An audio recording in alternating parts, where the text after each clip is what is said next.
Chuseok began as a harvest festival and is now one of the biggest holidays in Korea. It's when we go home to our families and give thanks to our ancestors. And of course, there's lots of good food to share with friends and neighbors. Chuseok falls in the middle of the 8th month of the lunar year, which is called Hangawi in Korea. It's the best time of the year, between the summer heat and the winter cold. That's why Koreans wish each other well by saying, "May it always be like Hangawi, no more nor less." Fascinated by Korean culture, Ryan Cassidy and Hendrikje Lange are learning kugak, or traditional Korean music. Ryan Cassidy is a Canadian who has been in Korea for more than 15 years. He's a professor in the College of International Studies at Hallym University and a champion of Pansori, a form of narrative music. Swiss-born Hendrikje Lange is studying for a master's in traditional performance at the Korea National University of Arts.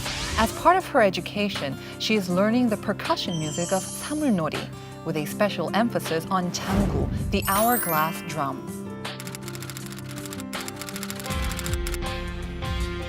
On this week's special Chuseok edition of Heart to Heart, let's take a look at life in Korea through the eyes of Ryan Cassidy and Hendrikje Lange.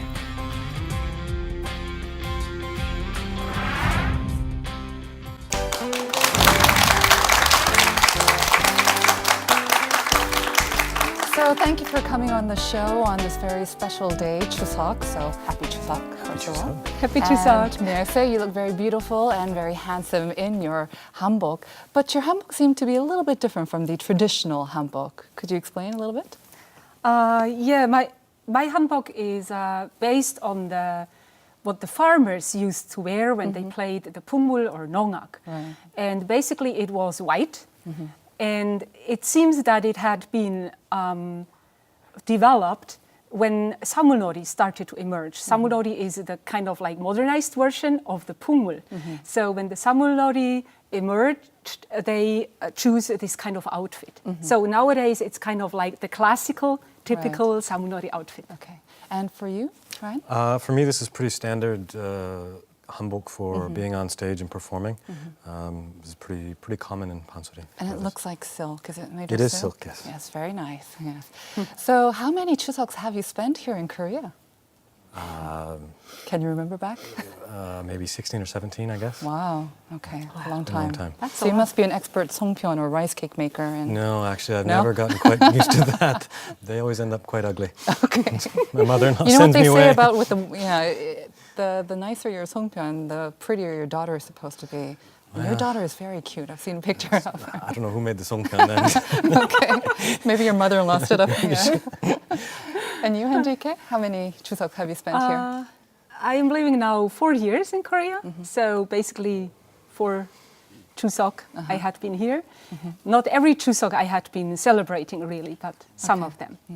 Well, your love of Korean music has really made you famous. And I'm sure by now, I know you have family, but you have lots of friends and also fans now. But when you first came to Korea 16 or 7 years ago, or even 4 years ago, I imagine it must have been quite different. And the whole country just becomes very different during Chuseok. Everyone kind of exits the cities. So how did you feel? Did you feel homesick and you missing your own families and hometown? When I first came to Korea, I loved Chuseok because Seoul was quiet. Right. No traffic. Yeah, everybody was somewhere else. So Seoul was quiet. It was a great spot, great time to go down and tour inside Seoul. Since I've been married, we celebrate Chuseok pretty much like anybody else. Get together with in-laws, family, and ceremonies and eating, and pretty standard Chuseok. And it's even better now, right? Yeah, it's fun.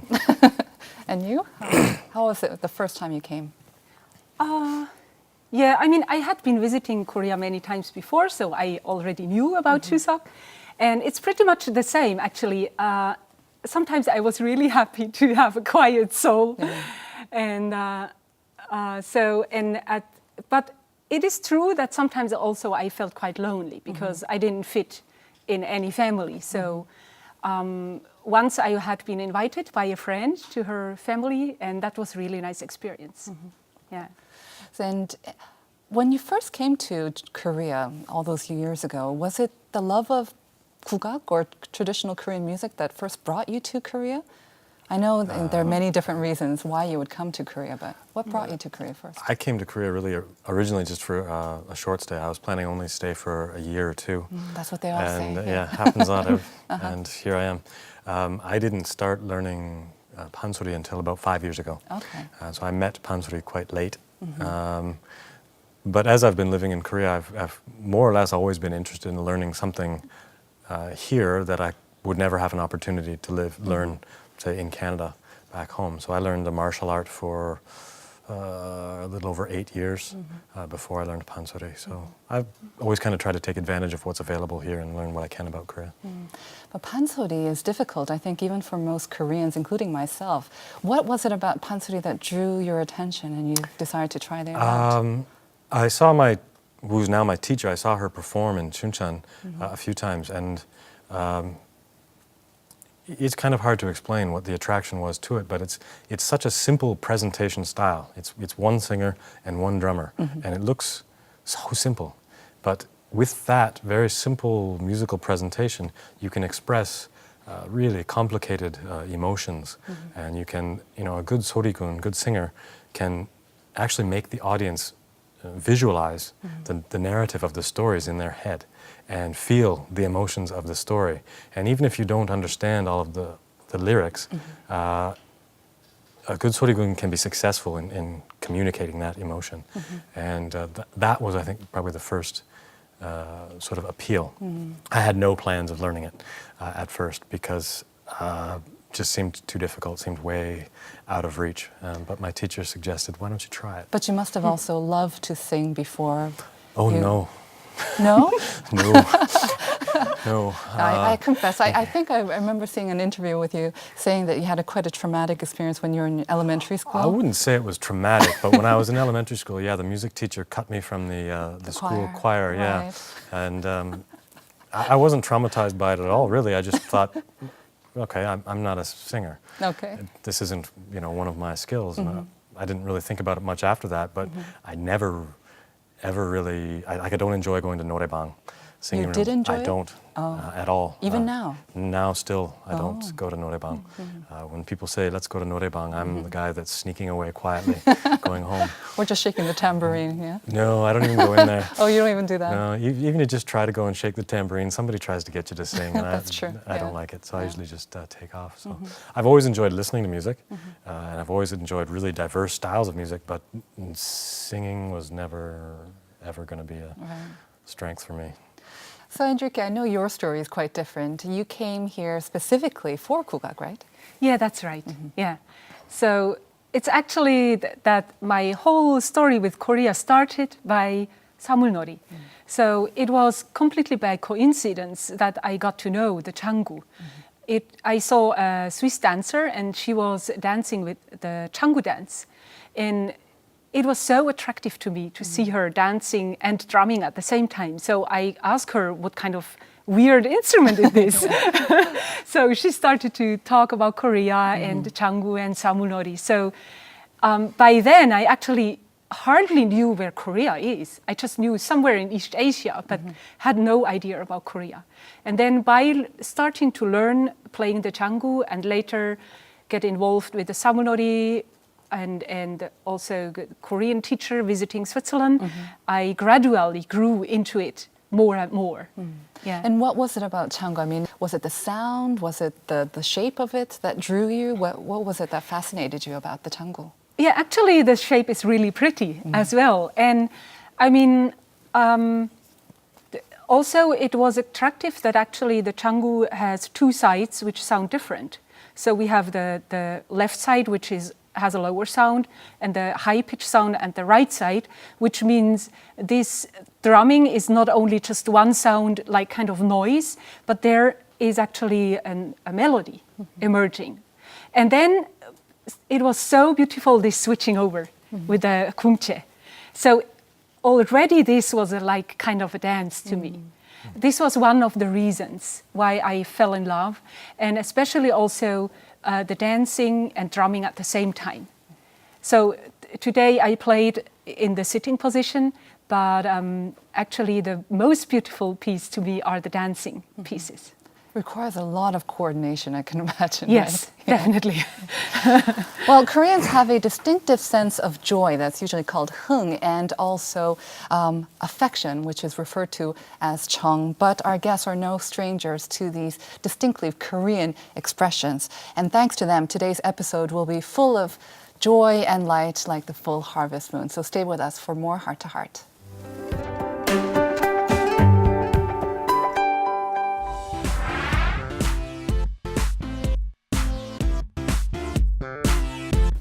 I think it's 주고받기. Give and take. Give and take. Give and take. Oh my gosh, you speak Konglish. That's even more difficult than Now it happens. 도련님이 중앙을 업고 한번 놀아 보는디 내도 내 사랑아.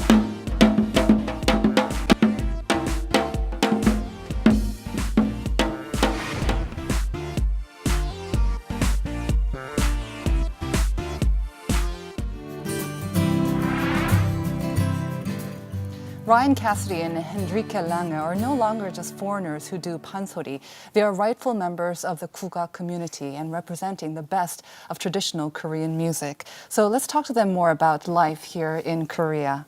So for a while, it's quite known that you were known as the foreign Pansori artist or the blue-eyed Kugak musician. But it seems that now you've really made a name and reputation for yourselves, and you're going higher and higher to the top of your profession as rightful Kugak musicians. How are you maintaining, or how are you learning more about your each respective arts? Are you doing anything specifically? Yeah, go first. I'm still very much Pansori is still very much a hobby for me. Okay. And you know, I have my other job at Hallym University that I have to take care of first and foremost, and Pansori is a sideline for me. And I've never really majored in music, so I think you know, a professional musician is not likely to be in my future. Really?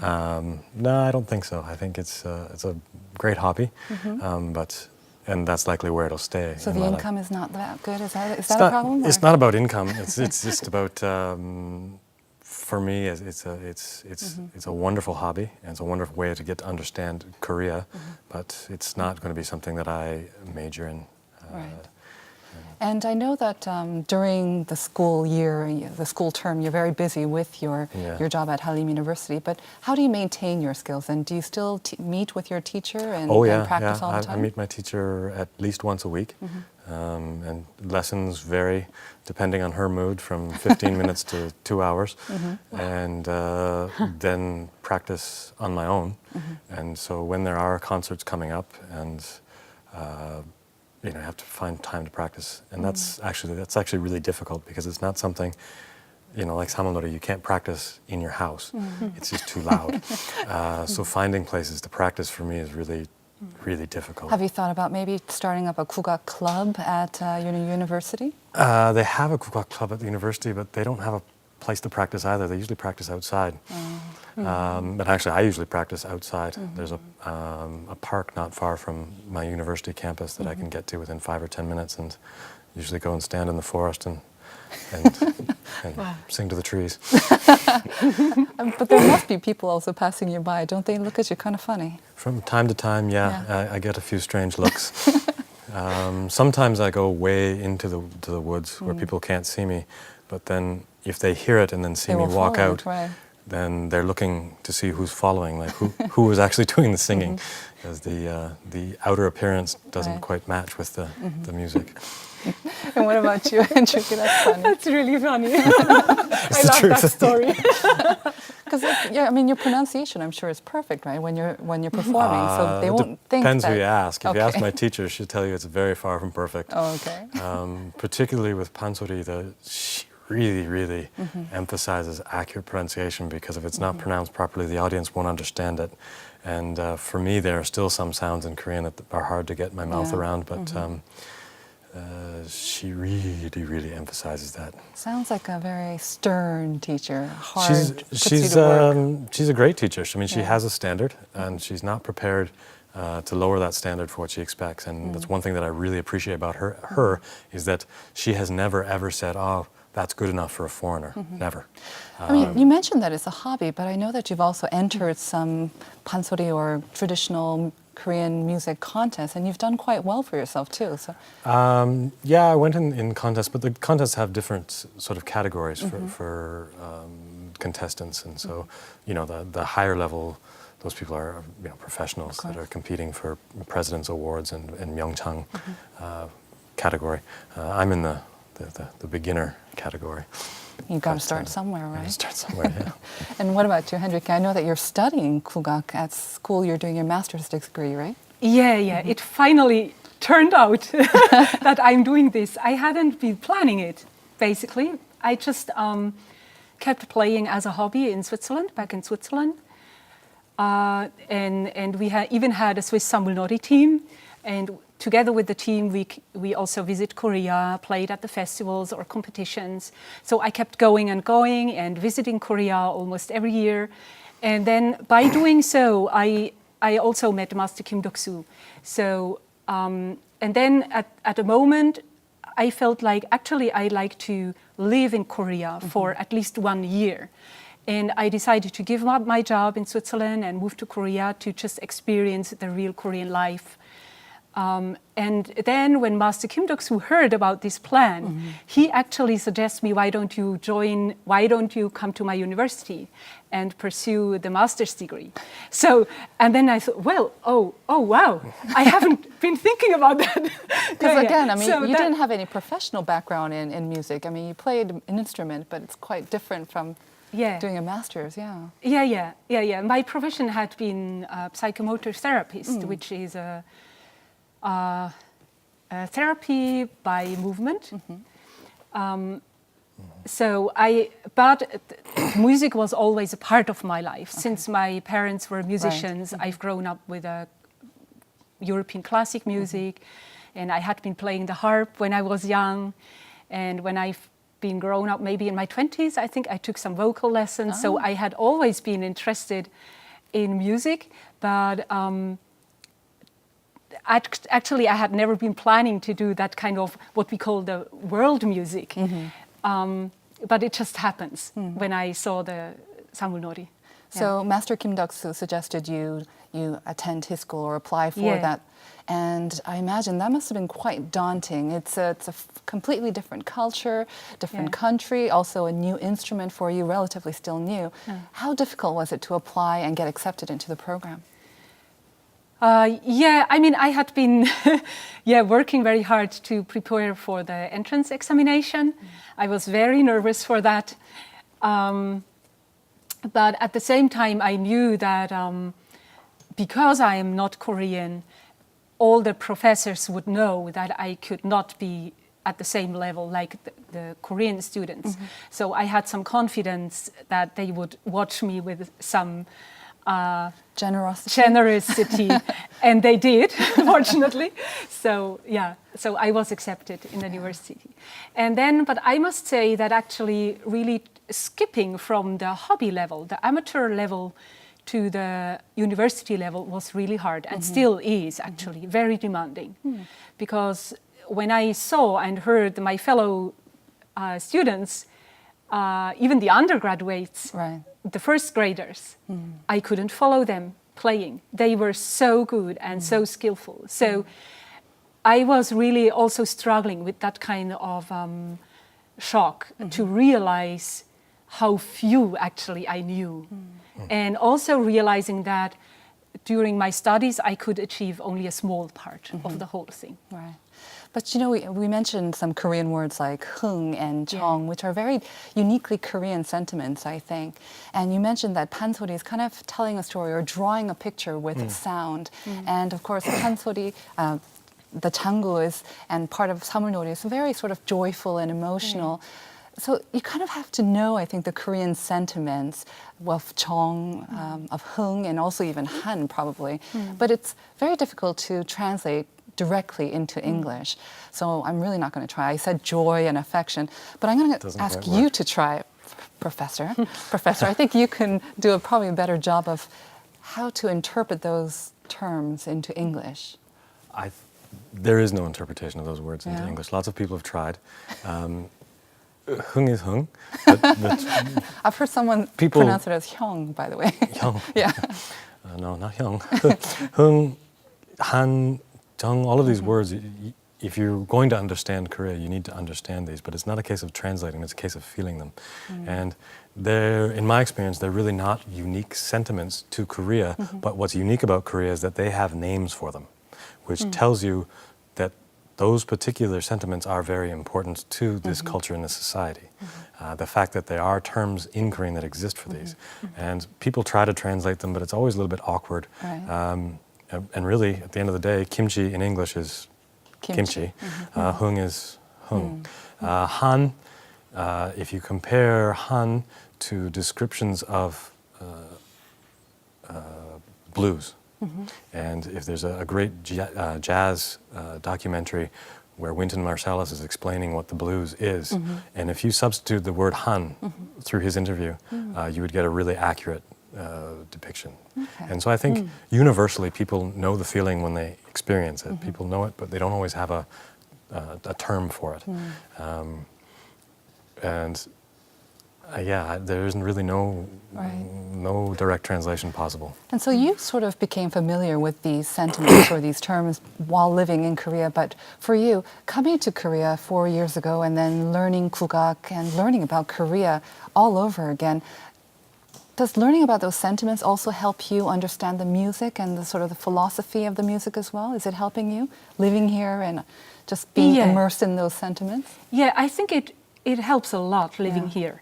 And that was actually also the reason why I absolutely wanted to live in Korea.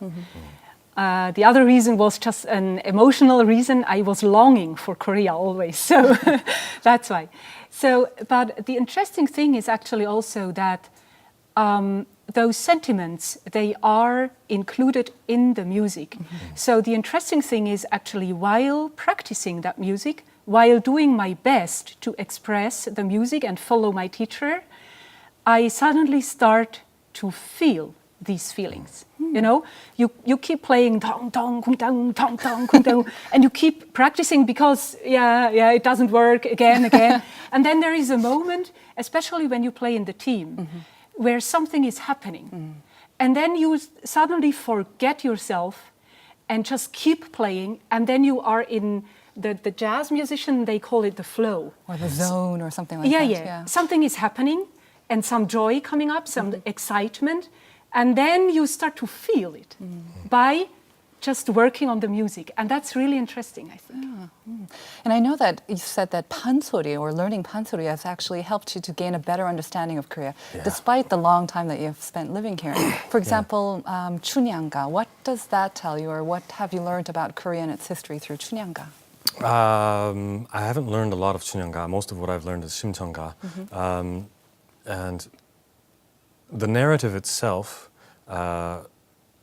tells you a lot about the types of relationships that are important in Korean culture and Korean society. So the five patang, 5 stories in Pansori, each one of them explores a different one of these sort of very basic relationships that were fundamental to, say, Chosun society. What are the 5? Chunyanga, Shimcheonga. I should ask you. No. Chunyanga, Shimcheonga, Hungbuga, Sugunga, and Jokbyokga. Okay. I ask my students all the time if they can tell me the 5, and they can get Chunyanga, Shimcheonga, and then they get lost. But each one explores a different relationship. So Shimcheonga explores the relationship between Shimcheong and her father, the loyal daughter. And it's very interesting because it's sort of changed the typical relationship. The typical relationship would be the son and the father, and they changed it through the daughter, loyal right to the end to her father, giving up her own life for her father to get her his vision back. And so there's that, but then there's also elements of the story because Pansori evolved and emerged over a long period of time, and it changed to suit different audiences' tastes. So there's different expressions of different, say, Korean religious beliefs in different parts of the narratives, different expressions of societal relationships and problems in society. So I find that it's a case of, if I learn this much, there's more to learn. And the more I learn, the more there is to learn. So I can remember my teacher saying that learning Pansori takes your whole life, and I didn't understand that now, but I understand it very well now. That's the attitude of a good student, I think, yeah. We'll see how long. Well, we've learned a little bit about the histories of Pansori and samulnori, so I think it's time now to actually hear you perform, and that will just complete our understanding. Ryan, I understand that you've prepared something for us. Could we ask you to perform for us now? Sure, happy to. Thank you. So here now is Ryan Cassidy performing 사랑가, or the Song of Love from 춘향가.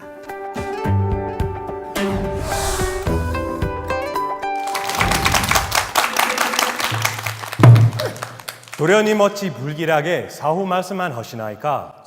오, 그럼 우리 정담도 하고 업고도 한번 놀아보자.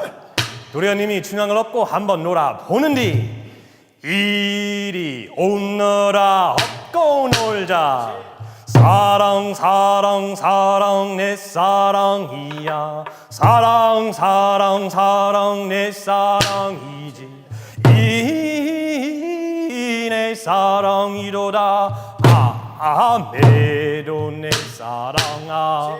네가 무엇을 먹으려느냐. 둥글둥글 수박 웃봉지 배뜨리고 강릉 백탕을 따르르르르르 무엇이는 발라버리고 붉은 전문폭떡 반간 진수로 먹으려느냐. 아니 그것도 나는 실소. 그러면 무엇을 먹으려느냐. 당동 지지루지 허니 왜 가지던 참외 먹으려느냐. 시금 덜덜 게살구 작은 미도령 서는데 먹으려느냐. 아니 그것도 나는 실소. 저리 가거라 뒤태를 보자. 이리 오너라 앞태를 보자. 아장아장 걸어라 걷는 태를 보자. 빵그루 써라 이 속을 보자. 매도 내 사랑아.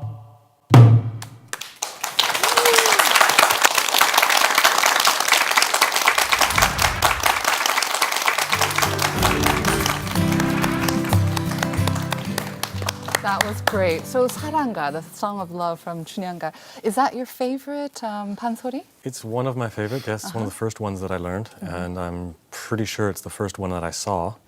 And so I've been familiar with this for a long time, but the meaning of this particular song is really easy to access compared to some other more complicated pieces. So I think my teacher chose this one to teach me very early on because the meaning is relatively simple. So love stories are kind of universal in content? Or? It's, a love story. I think everybody can understand a love story, but the actual meaning of the lyrics is pretty straightforward. Doryang is fallen head over heels in love with Chunyang, and he's offering, her anything. What can I get you? So the meaning is very straightforward, and the technical side is not so straightforward, but at least being able to understand it is a critical first step. I imagine that when you first heard it, and other people who hear Pansori and are not familiar with the Korean language, it must be quite difficult to understand what's going on because there are not a lot of visual props. It's just with the sound. But how was your sort of initial reaction to it, or how do you see other sort of foreigners reacting to Pansori performances? To be honest, I don't meet a lot of foreigners at Pansori performances. The handful who study it and who are deeply interested in it. But in my time, I've been lucky to meet different people, professors, and some people who've worked for, say, embassies overseas, Korean embassies overseas, and foreign reaction to Pansori is always very, very positive. I don't know necessarily that you could put on a full 6-hour 춘향가 for a foreign audience and expect them to get it, but short tastes of this type of very Korean form of expression is very well received. And I would encourage people to be doing more of it. People focus a lot on K-pop and but sharing these more traditional forms of expression, I think, also has a definite attraction. You said that Chunyanga wouldn't be described as maybe your favorite, something that you're more familiar with. Do you have a favorite Pansori then? The one that I'm learning right now is my favorite, Shimchanga, the Song of Shimchang. And why do you like it so much?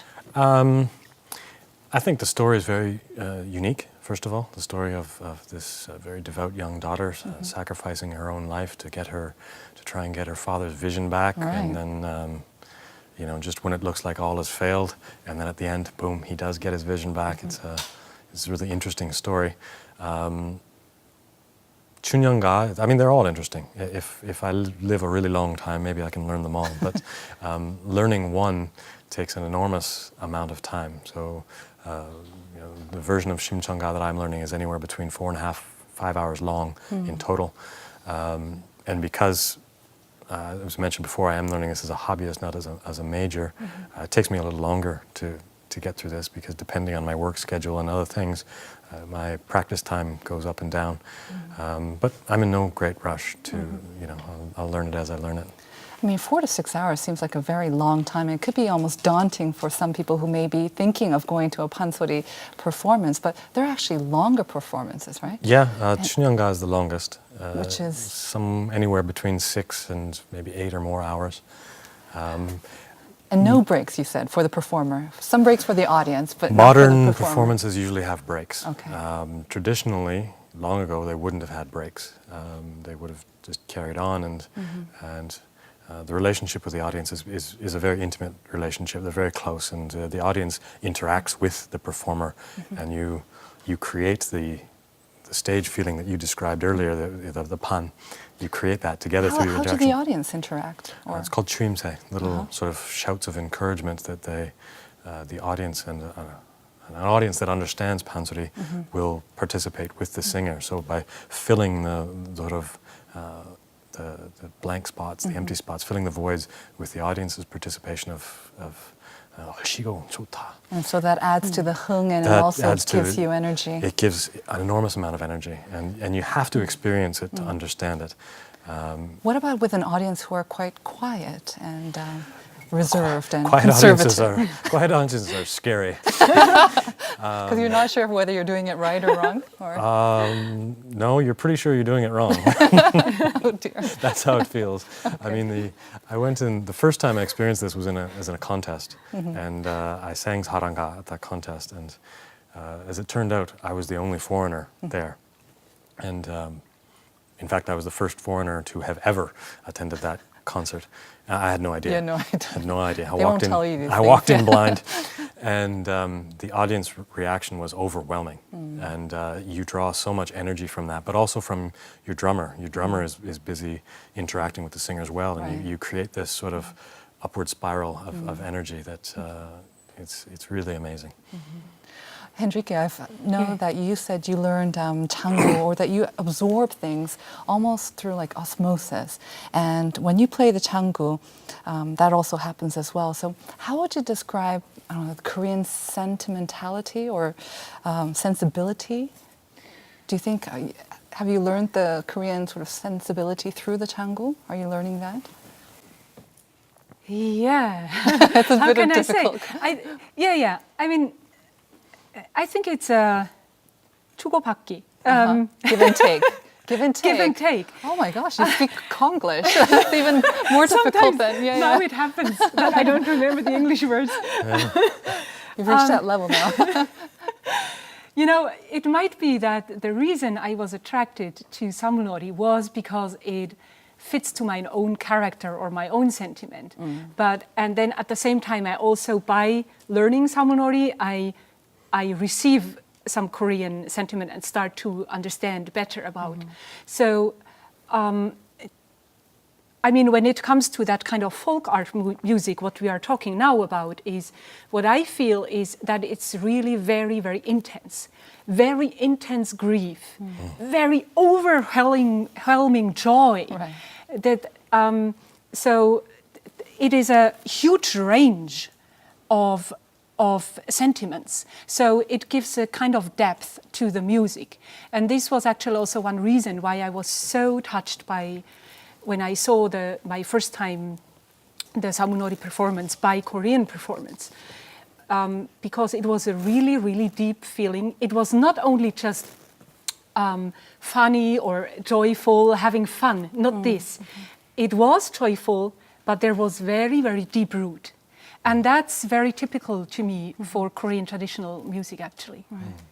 Well, it seems like kugak really takes up a big part in the lives of Ryan Cassidy and Hendrikje Lange. So our cameras went to see what their daily lives are like. Let's take a look.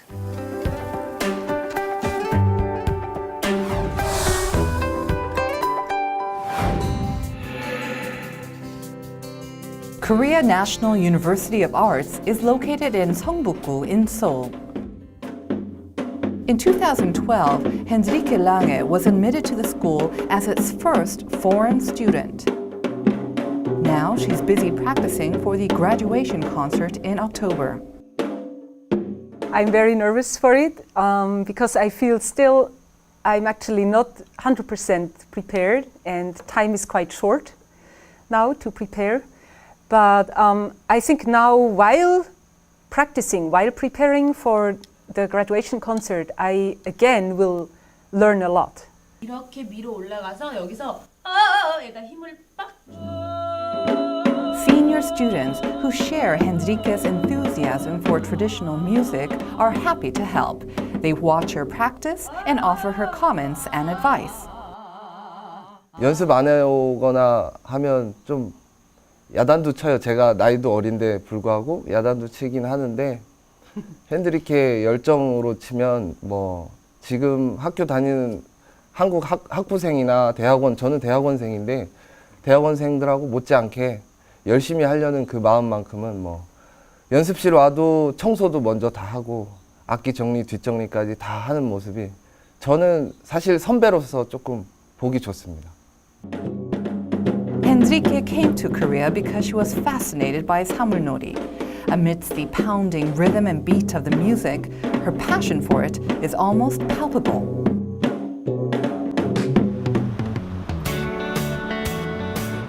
Next, we went to Unhyunggung Palace to see Ryan Cassidy. We're here today. We're actually performing this evening, the concert this evening. So my son Kian and myself will be performing Pansori this evening. This evening, a special concert called Hwaidak will take place in the palace halls. It will feature traditional Korean music played by a group of foreign musicians, including Ryan's son, Kiin. 아버지를 하는 것을 보고 그거 나도 한번 해보고 싶다.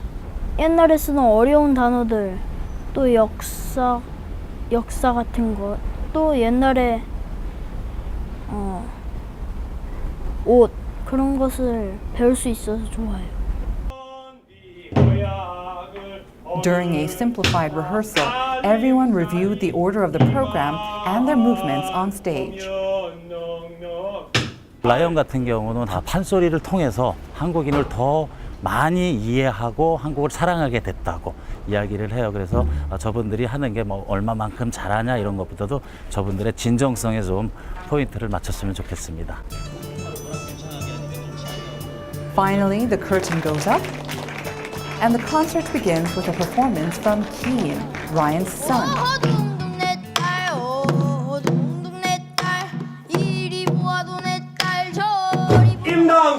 Ryan himself performs the climactic scene from Simcheonga, when the blind father is reunited with his daughter and able to see for the first time. Ryan's rendering of the scene leaves the audience mesmerized. 외국인이 그 심청가를 하는 걸 봤는데 되게 색다르고, 근데 외국인이 하는데도 불구하고 뭔가 이렇게 구성진 맛이 있어가지고 되게 재밌었던 것 같고. 한국 사람도 이제 국악을 잘 접하기가 요즘 너무 힘든데 외국인이 이렇게 국악을 쩌렁쩌렁하게 잘 하는 거 보니까 굉장히 신기하고, 아직 우리나라 국악도 많은 발전을 할 수 있는 것 같아서 정말 좋은 것 같습니다. Ryan learned to understand and love Korea through Pansori.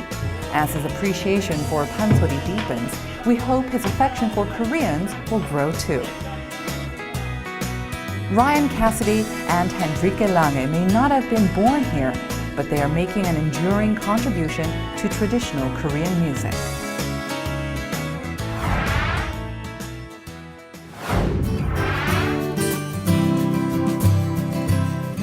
Ryan and Hendrikje really make us feel the inimitable beauty of Korean music. So that was a wonderful performance and a great way to sort of warm up these chilly autumn nights now. The group, I understand, the name is Hwairak, Yes. which means harmony and joy through kugak. What a great name. It's a beautiful name as well. It's nice. Did you come up with the name? Or? I'd love to say that I did, but no, that wasn't, No, you that didn't. wasn't me. No, Okay. the art director for the currently Unyeonggung, where that concert was, and last year at Namsan Hanokmal was the first time that we played together, and he came up with that name, and his vision for that is to make it sort of an ongoing project of concerts. So it's like a project group, could you say? I don't want to say it's a fixed program? group, because I think in the future he's hoping to, add members and do different performances for different situations. So, but he came up with the title for that.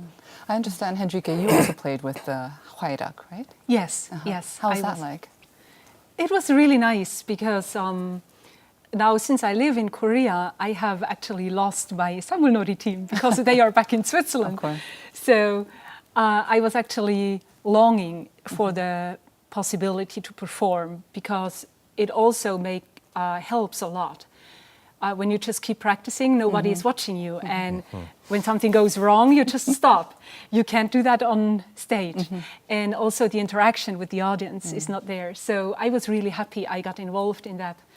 And also happy to get know other non-Koreans who are involved in the learning kugak. Because at my university, since I'm the first and only one, I'm kind of sometimes a little bit isolated. Yeah. Okay. I mean, how big is the sort of foreign community that plays kugak or who are studying kugak? Is there a big sort of group or? Not so Do you much. know that? Not so many. Not many. No. Not a lot. I've in one radio interview I did, there was another 2 women from, I believe, China that had learned a little bit of Pansori. But in terms of Pansori alone, which is really the only sort of realm I'm familiar with, not many. I imagine that has something to do with the fact that it's quite difficult to come across Pansori and samulnori. I mean, we're surrounded by media, but most of that will be occupied by K-pop or just foreign pop. It's really difficult to sort of hear Pansori, no? I mean, or samulnori, I or think so. I mean, performances, in case of pungmul and samulnori, it might be a little bit easier. Yes, I think so. So, because it's whenever there's some tourist event, there might be also some pungmul group playing. So usually foreigners know about pungmul, and then sometimes they go to take some lessons, for example, at the Kukak Center, the foreigners' classes, and then some of them stick to it and keep playing. But lots of them also, when they realize that it's actually a lot of fun, but also hard work, they just give up and do some, they give up actually. And don't you think there's a little less exposure or sort of media attention on traditional Korean music? Definitely, Absolutely. yes. Yeah. Absolutely. Yeah. I had asked in interviews all the time, how can we let foreigners know about Pansori? And my answer is the same every time, is don't worry about it. The people that you've got to focus on are young Korean people that don't really know it, at least to a point where they can be familiar with it and enjoy it. My students ask me all the time, why are you interested in this? They think it's an art form for grandmothers and grandfathers, and it's a museum piece, and why on earth would you be interested in that? And to me, that's a real shame, because it is a uniquely Korean form of expression, but the feelings and emotions that are expressed through that, anybody can understand. They're very human, and it will travel well, like samulnori and pungmul. They will travel well, but if the Korean community itself is not familiar with it, if it's hard to hear here, it's never going to go anywhere. And so, for example, my kids both learn Pansori now, and they just naturally enjoy it. Because they were exposed to it from a young age. Yeah, I've been learning for 5 years now, so my daughter's been sort of in and around Pansori for most of her life, and for her, it's natural, normal. And she knows what to do at a concert and chuimse and all the rest. That's just normal for them. You said you don't practice at home. No. So how are they exposed? They come to the performances? They come to performances, but we have CDs Okay. that we listen to. We've got a set of CDs from my teacher's teacher, who was an intangible cultural asset. Unfortunately, she passed away just this past spring. She was sort of the keeper of Chunyanga. And so listening to those CDs and going to performances, but it's not only just the traditional Pansori, but also new compositions. We've taken them to see those and listen to it when we can. And it's just a normal part of their life. So one last question to the both of you. Tell us about maybe some future plans or future performances that you have lined up, or even maybe tokdam for our viewers because it is Chuseok. Some words of encouragement, or any message. With the fall coming and going back to school, I don't have any big plans, just to keep practicing, keep studying, and just for the viewers at home, happy Chuseok, and please drive safely. Oh, yes. And Hendrikje? Yeah, for me, I mean, it's pretty much about now finishing my studies. So my graduation performance is planned for October. So I'm going to be very, very busy, just keep practicing day and night for this performance. Then I have some activity going on with my small foreigners samulnori team. And then still I have to write my thesis, my master's thesis. So actually, apart from that, I cannot make big plans. Probably I'm gonna stay in Korea until next year. Okay. Yeah. Well, I want to thank you once again for appearing on Heart to Heart and for your great performance and now performance.